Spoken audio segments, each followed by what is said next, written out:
So I figured I was going to make a list of every single vice or addiction, like things that are commonly regarded as vices or addictions, and rank them from best to worst in terms of how bad they are overall, when taking into account both the positives and negatives associated with each vice.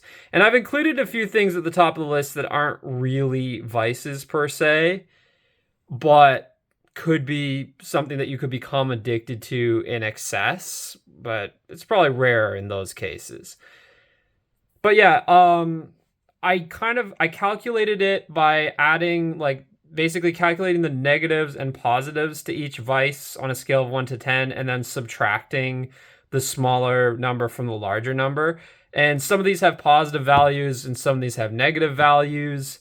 And yeah, I've ranked them according to that. Although in some cases I've juked the stats a little bit because sometimes I think the result of this equation didn't actually reflect how good or bad it was, especially when you get something that's like a 10 out of 10 as a good or a bad. And then sometimes it can be, frankly, like exponentially good or exponentially bad, so much that like this math equation doesn't really accurately reflect it. So anyway, yeah, without further ado, here is the list. So the first thing on the list is walking or hiking. Now, again, this is not commonly regarded as an addiction, but it could be addictive in excess. I, at one point, was walking so much that my legs became sore. Yeah, but walking and hiking, great way to get exercise, get outdoors. You could listen to an audiobook, listen to music or whatever. Yeah, all things considered, great hobby to have. The second is books. Again, very few people in this day and age would be addicted to reading books. I'd imagine that might have been a bigger issue back before we had like any kind of like audio visual media. But book addiction, I mean, not a bad addiction to have overall. Like, it's, reading is definitely, requires more intellectual engagement than like other forms of media for sure. The next would be music. Now, I think music can be a bit bad if you're addicted to like listening to really shitty music. But like listening to good music, I mean, sure, it can be time consuming, as can anything. But as far as addictions go, it's not a bad one to have, and it's not even really considered an actual addiction for the most part. Like, again, as I said, the things at the top of the list aren't really so much actual addictions, but things that can be addictive in excess. But don't worry, I'm getting to the actual addictions shortly. So next would be travel. Again, you'd have to be pretty wealthy to have a travel addiction, but yeah, it can be addicting for some, but it's also very rewarding. So yeah, and next, working out, similar. Yeah, these aren't really actual addictions so much, but we're getting to the actual addictions shortly. So next would be workaholism. Now, I think this one actually can be damaging more so than the ones I've listed so far. However, you do make money from work, so there is that. So, I mean, as far as addictions go, it's not a terrible one to have. The worst thing about workaholism is actually that you make your coworkers look really bad, and some of them might be just like honest, hardworking people who just aren't workaholics as much as you, or who have lives outside of their work more than you do. So I guess we're getting into the first one that's starting to have like serious harm in excess, but still overall it's not one of the worst addictions to have. So yeah, workaholism, I'm putting it there. I don't think it's good to be a workaholic, but it's still better than a lot of other things. The next is socializing. Now, socializing, it's really hard to quantify on this list because socializing in and of itself isn't necessarily a bad thing. It can be a bad thing though, when you're so dependent on other people that you can't really enjoy being alone at all. Also, in some cases, it really depends on the type of people you're socializing with, because if they're the wrong types of people, then it can lead to a lot of the other things on this list, which are much worse. But overall, being addicted to socializing, not one of the worst addictions. So yeah, I mean, okay, at this point on the list, I think we're getting into things that are actually considered addictions often. So yeah. The next one is media. Basically, well, I'm putting in this one movies and TV as kind of their own thing collectively here. So yeah, movie and TV addiction. Comic books, I'm not sure where I'd place. I put them somewhere between movies and TV and books, so I guess they would have been a bit earlier on the list, but yeah, movies and TV in terms of how addictive they are, it can be. This is like the first one that's starting to be like something that can be really addictive and isn't always productive. Like, I mean, watching a shit ton of movies and TV, that is a way in which a lot of people waste their lives.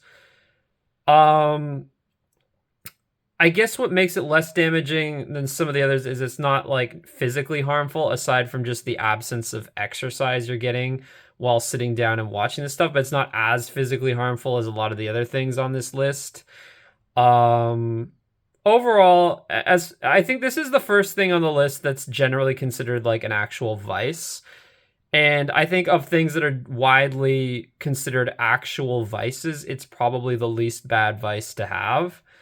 So yeah, movie and TV addiction, I'm putting it as like not that bad as far as addictions go, but it can be. Anything can be. Even the things earlier on this list that are usually not generally considered addictions. But yeah, I mean, there are a lot of like nerds out there who are like too obsessed with movies and TV, and a lot of people who do waste time binging stuff way too much. But as far as addictions go, like when we get to the worst stuff on this list, it's like this honestly seems pretty tame in comparison. The next is sex. Now, sex is interesting because it's like, yes, sex is a requirement for human existence. There's a reason why we want sex. It can be a very healthy thing in the right context. But in the wrong context, it can be a very unhealthy thing because it can lead to all kinds of like emotional damage, hurt feelings. It can lead to STDs. That's a big problem also. It can just lead to a sense of feeling disgusted with yourself if you're having sex with too many people or with the wrong people. It can lead to non-consensual sex or accusations of non-consensual sex, whether they be true or false. Yeah, I mean, sex is inherently risky to some extent, and I think sex addiction can be very damaging, extremely damaging. Definitely more damaging than the other things on this list so far. Physically, mentally, etc.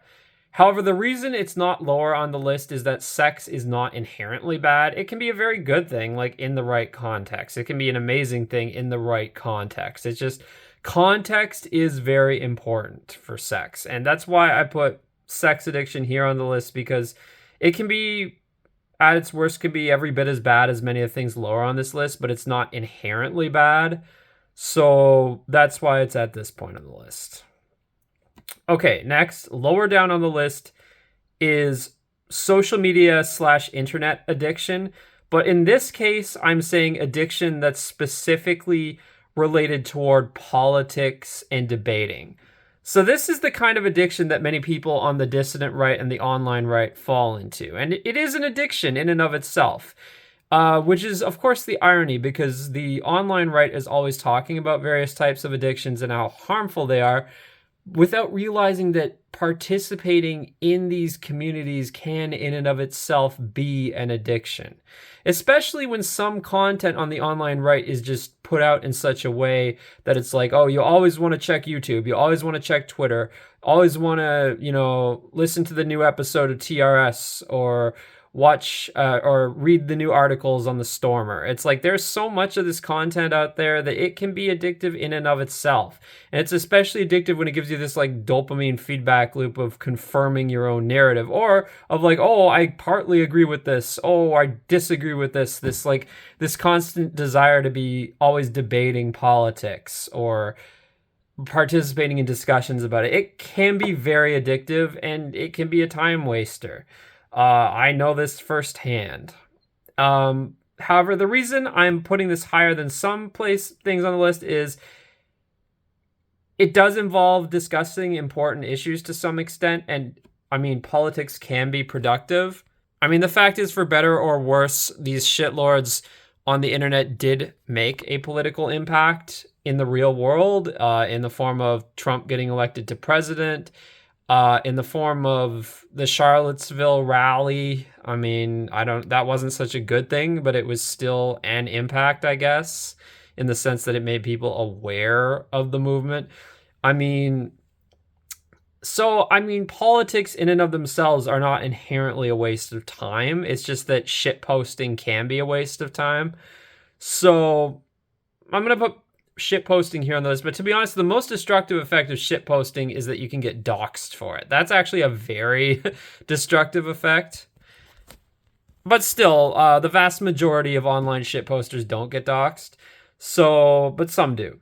So I'm going to put it here on the list because it's something, again, like with the things I've listed so far, like movies, TV, sex, it's not inherently a bad thing, but it can be bad, it can be addictive, and it can have very negative consequences.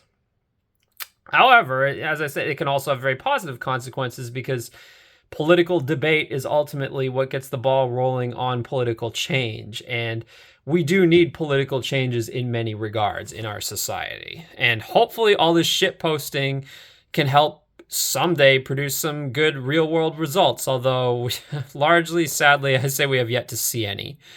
But aside from maybe a few minor reductions in immigration here and there, which always end up being undone whenever some liberal left leader is elected in the next election cycle.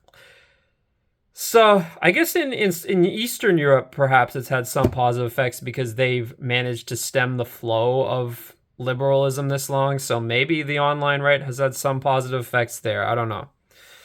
But yeah, shit posting. So that's kind of, not one of the worst addictions, but still potentially harmful. The next I'm going to say is video games. Now, I'm putting video games as different from movies and TV. I'm putting it as more addictive because I honestly think in my experience, video games are more addictive. And I also think on average, video games aren't as good as movies or TV in terms of the story. So you're getting less out of it in an intellectual sense in terms of like being exposed to like an interesting narrative. I'm not saying there's no video games with good stories. I'm not going to be like Roger Ebert, be all snobby in that regard. Like I think a lot of Rockstar games like the Max Payne series, the Red Dead series, LA Noire, GTA 4, have good dialogue, good characters, good plot for the most part.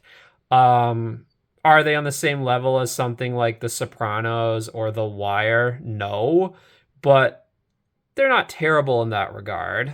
They're probably better than average compared to most movies or TV series, but they're not up there with the best of the best. So there's that reason that I put video games lower and also that they're more addictive.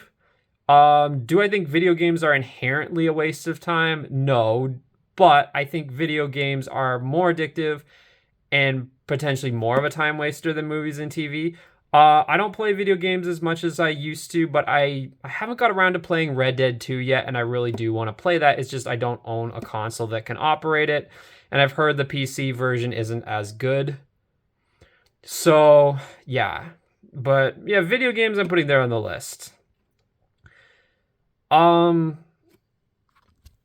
And yeah, they can be very addictive. And video game, they can be a huge time waster. I will say that. And I think one thing about video games that makes them addictive is the sense of like immersion, the sense like you're in these places.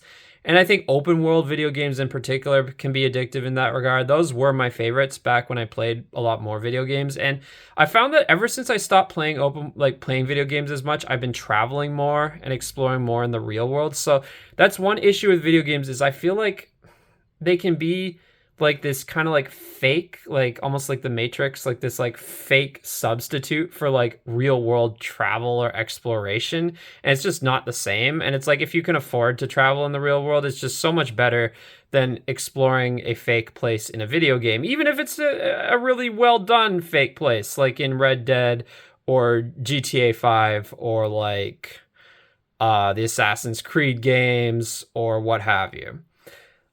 So yeah, I'm going to put video games there on the list.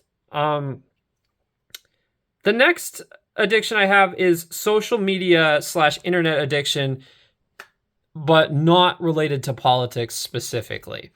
And this is not counting porn. I'm getting to porn later in the list. This is just more generalized, being addicted to content in a more general sense, like your memes, your humor videos, your just stuff like that. Like basically reading stuff online. This could include like stuff that's not basically stuff that's not important. Like unlike being addicted to like political stuff, this is like less important content. This is like content that is not about important political issues or anything like that. It's just kind of like funny or fun content, but that's not really saying anything especially important about social or political issues. This kind of content can be, I'm putting it as a different addiction because honestly, I think being addicted to like talking about political stuff or reading political stuff online is different from being addicted to just more general online content. And there's definitely a gray area between the two. I don't pretend that there isn't. But what I'm saying is I think this is significantly worse because it has the same addictive problems as being addicted to political shit posting, but minus the potential of like it being an actual vehicle for positive social or political change.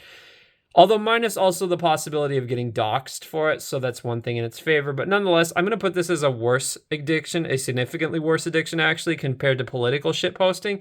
Because while it can be a fun diversion, it is ultimately completely pointless, and it can eat up your life quite a bit. I find myself addicted to this kind of online content quite a bit also. And it can be on social media, on YouTube, Facebook, whatever. It can be very addictive. And then like websites like BuzzFeed, like listicle websites or whatever. Yeah, it can be quite addictive. And yeah, it's not the worst thing ever, but we're starting to get on the things that are like the true time wasters. So yeah. The next thing I'm going to put on the list is unhealthy food.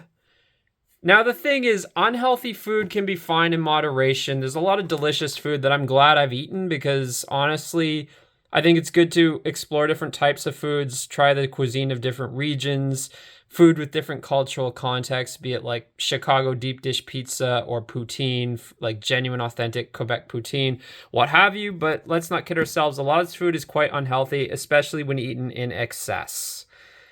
And that's where the problem is. I think the problem is when you're eating this kind of food regularly, I mean, it can literally kill you if you eat too much of it and too often. And again, like I would say it's an addiction that's hard to avoid entirely. Like I know some people who never drink alcohol, never done drugs, but almost nobody like never eats unhealthy food. Like we all do sometimes. It's simply just a part of being human.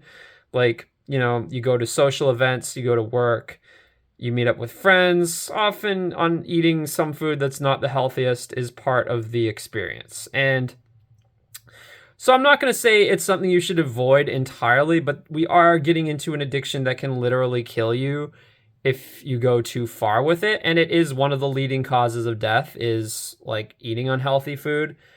And it's probably one of the things that people underestimate the most as a threat to their physical health. So yeah, what I favor is kind of like what I call the binge and purge strategy, which is like eat healthy on a day-to-day basis, but occasionally eat something that's like really delicious and maybe not so healthy, but be strategic about it, like get something delicious from a local restaurant. And when I say binge, I don't mean literally binge. Like don't go all out and like feast on it like a wild ravenous animal. That's a problem I have sometimes. Like sometimes when I'm eating something delicious, I eat way too fast, and I know I shouldn't do that. But yeah, I mean, overall, it's not the worst. Well, actually, it can be one of the worst addictions to have. It is. But it's also something that's like potentially rewarding in small amounts. So despite the very high risk, it's also high reward because honestly, eating delicious, decadent food when it's like really, really good food is one of the best experiences in life. So again, we're getting into like a high risk, high reward thing, which is why it's not as low as some things on the list, but it can be really, really bad. Like eating, I shouldn't downplay it. Like being addicted too much to eating unhealthy food is a really bad addiction to have. So yeah, like this is probably the first on the list that's like really like inherently physically harmful. Like, I guess sex can be if you get an STD, but if you don't get an STD, then sex is not inherently physically harmful. So yeah, I mean, unhealthy food, high risk, high reward, good in moderation, terrible in excess. So the next one I'm going to have on this list is alcohol. Now, we're starting to get into ones that I think are at the point where it's like maybe it's just best to like cut these things out of your life entirely. Alcohol is an important part of socializing in many cultures. I mean, it can be fun to be drunk, obviously. But at the same time, it's like I don't drink hardly ever anymore. And to be honest, I don't really miss it. Now, that being said, I am older. And I think alcohol is a more important part of people's lives when they're younger, like of their social lives. So I think that is an issue potentially, that it's like maybe people just need to go through their drinking phase and then get over it. But the problem is some people don't get over it and they become alcoholics, which is extremely dangerous, extremely bad for your physical and mental health and for your just prospects in general.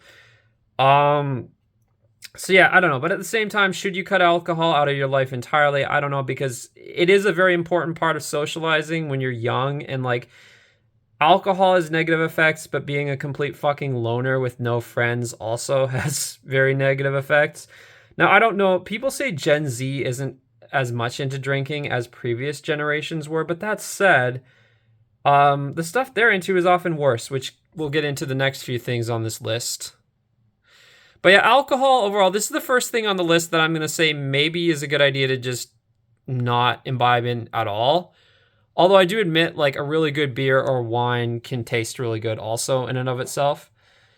So I don't know. I mean, I've largely cut alcohol out of my life and I don't really regret it. That being said, I mean, when I go to Europe, sometimes I might drink the occasional beer or wine, but largely considered, I've largely just taken it out of my life entirely and I don't really regret it. So yeah, we're getting into the worse things here. So I'm putting alcohol at like an edge. It's kind of in a gray area between things that I'd say are just better left completely excised from your life versus things that are okay in moderation. Alcohol, I think, is in a gray area between those two categories. So anyway, the next in the category is psychedelics. Now, psychedelics are drugs like acid, mushrooms, and mescaline. Now, these drugs, it's another potentially high risk, high reward thing because they do have certain effects where they can make people think about interesting things and be creative and stuff like that. But they're also potentially very dangerous in terms of their mental health impacts. These drugs aren't as bad as others in terms of physical health impacts, but with these, it's really mental health that you got to watch out for. And I mean, it can hurt your physical health indirectly by making you go crazy and injure yourself. So this is a thing, again, psychedelics are high risk, high reward, but I would say the risk outweighs the reward. It's probably better to just avoid these kinds of drugs entirely. The only people for whom I could see the reward outweighing the risks is if you're like a musician or something and you're wanting to make some really creative hit, or you're like a writer or filmmaker or whatever. But for most people, I think the risk outweighs the reward. Also, there's the legal risks. We're getting into the first thing on this list that's like inherently illegal. So there is that also. So yeah, psychedelics, probably not worth it. And I'll say for the record, I think they're illegal justifiably. But yeah. The next thing on this list is weed. So I'm actually putting weed as worse than psychedelics, even though I think psychedelics have a higher chance of having pronounced negative effects in the form of mental health. But weed is worse in the sense it's not as bad. Like, it's not like reefer madness where smoking weed once is going to make you go crazy, at least not for most people.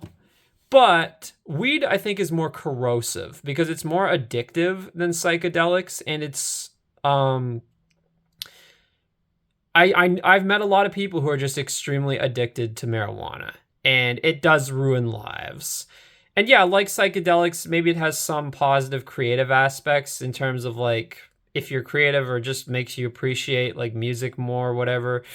I do find people who I know who have smoked weed in the past, even if they don't smoke weed anymore, people who I know who've smoked weed in the past at some point on average seem to have better musical taste than people who have never smoked weed, at least in my experience. So there is that. Maybe it has some positive effects in that regard.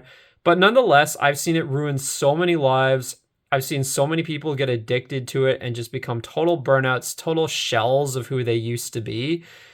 And it just has this like corrosive brain rotting effect where it's like, yeah, smoking it once or twice won't really harm you that much. But people who smoke weed tend to smoke a lot. I would say that's more true for weed than alcohol, frankly. Like, I know plenty of people who drink but don't drink that much. There aren't that many people who smoke weed but don't smoke that much. Most people who smoke weed smoke a ton of it, and it's very addictive, very corrosive. Frankly, I'm on the fence about whether legalizing it was a good idea or not. I mean, nonetheless, I'm gonna say weed. It's destructive. You should probably just fucking avoid it, to be honest. Okay, so we're getting into the really, really bad shit. Next on the list, I'm gonna put gambling. Gambling, I just don't see any positive to it. Like, unless you're really good at cards and stuff like that. But when it's like slot machines and stuff that's pure chance, I think you're stupid to do it. Like, statistically speaking, you're way more likely to lose money than to gain. There's no logical reason to do it. If it's something that involves no skill and it's just, and this is really the type of gambling. I mean, okay, gambling that requires skill, if you're really good at it, might be something I wouldn't put so low on this list as a really bad thing. But I feel like the people who are addicted to gambling mostly are addicted to like types of gambling that don't involve skill. And even the type that does involve skill, I think, I don't know. I'm not a fan of gambling, and I think that especially when it gets into like slot machines and stuff that just doesn't involve any skill at all, it's just you'd have to be stupid to do it, and you can lose so much money on it, and there's really more of a chance that you're going to lose money than gain it. So, I mean, statistically speaking, it's just a dumb addiction to have. The odds are not in your favor. And plus, I don't like it can be very addictive also, like the rush that it gives people. So yeah, I'm gonna put gambling here on the list. Worse than weed and psychedelics, actually, but not the worst addiction of all. But I don't see many positives to it, unless again, if it's something that involves skill and you're really good at it, then maybe that makes sense. But to my understanding, maybe I'm wrong, but like the vast majority of gambling that people do is like no skill stuff, like slot machines or whatever. So yeah, or lotto tickets or what have you. So yeah, I'm putting gambling as low on the list for this reason. The next thing I'm going to say is porn. Now, porn, it just fucks up your brain. It really fucks up your perception of sex. It makes you feel shitty about yourself. It makes you feel guilty and disgusting. A lot of the stuff in porn is really fucked.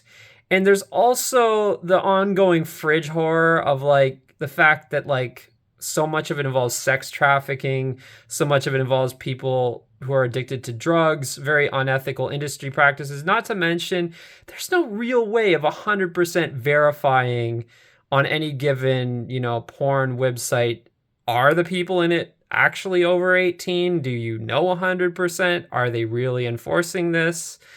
So yeah, I mean, porn is just like, it's not a good addiction to have. It's a very destructive one. It's something that you should just avoid 100%. I'm going to say this one has no positives. Just avoid it 100%.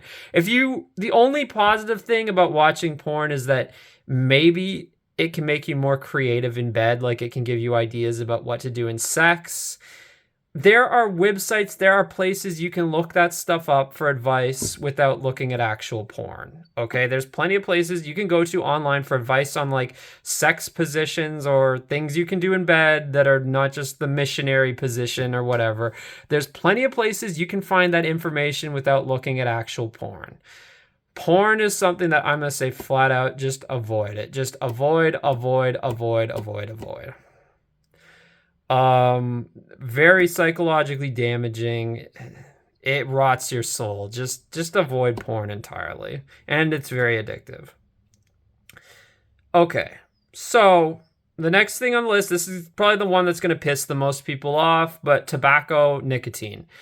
It's very addictive. There's no real positives to it. It doesn't make you like, it doesn't have enhance your appreciation of music. It doesn't make you more creative. You know, at least you could say those things about weed and psychedelics. But tobacco, honestly, nicotine, it's just an unhealthy fucking drug that will make you live shorter and will give you health issues. And yeah, it makes you feel kind of good, but it doesn't, I just don't see the point. Like, I really think this is something that kills so many people. And there's so many people, it's especially right wingers who are in denial about it and who claim, oh, it's actually good for your health. No, it isn't. Like, so many people get cancer. So many people get health issues from it. It's like, nah, it is best. Just don't fucking smoke. Like, I'm just going to say straight up, don't smoke. To be honest, is it worse than weed or psychedelics? It may not be, but the addictiveness and just the lack of positive aspects, I think, make it go pretty low on this list. So I'm sorry, like, I'm going to probably get a ton of disagreement on this one, but it's seems to be one of my most controversial opinions in right-wing circles, because there's this huge obsession in right-wing circles with this idea that there's like some sort of left liberal conspiracy against tobacco and nicotine to demonize it falsely. I'm like, I'm sorry, it's demonized for good reason. It's very bad for your health. Just don't do it. So yeah, getting to the very bottom of this list. The next thing on this list is hard drugs. So that's basically any kind of drug beyond weed and psychedelics. So we're talking like cocaine, meth, heroin, bath salts, crack, fentanyl, what have you. Do I even need to say why this is bad? Just watch the movie Requiem for a Dream if you have any doubt as to why doing hard drugs is a bad idea. This is one that I'm going to say absolute, just do not do hard drugs, period. Just avoid this shit entirely. It will fucking destroy you. Just don't. Do I even need to elaborate on this one? Hard drugs are fucking terrible. Just avoid that shit 100%. This is like the most obvious on the list. And it's almost near the very bottom, but there's actually one thing that I have is worse. And you could be asking yourself, what could possibly be the one addiction that's worse than hard drugs? Well, there actually is one. The worst addiction of all to have is violence.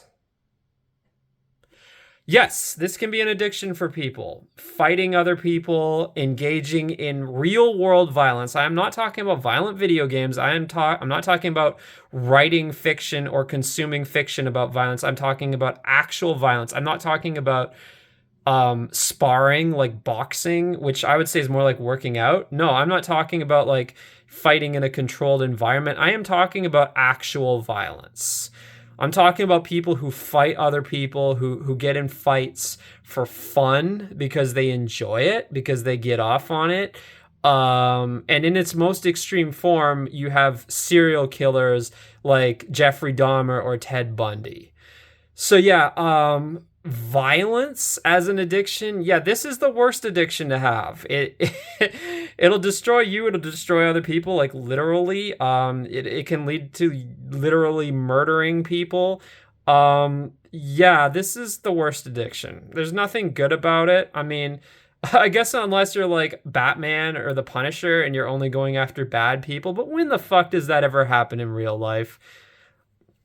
I mean, I guess you could say soldiers, potentially, if they're fighting a just war. But even then, like, are the people who are fighting for the right reason addicted to violence? I would hope not. But yeah, I'm going to say this is the worst addiction to have. Violence addiction, even worse than hard drugs, because you're not only destroying yourself, but you're literally, I mean, okay, drug users hurt other people too. But in this case, you're inherently hurting other people in a direct way, not an indirect way.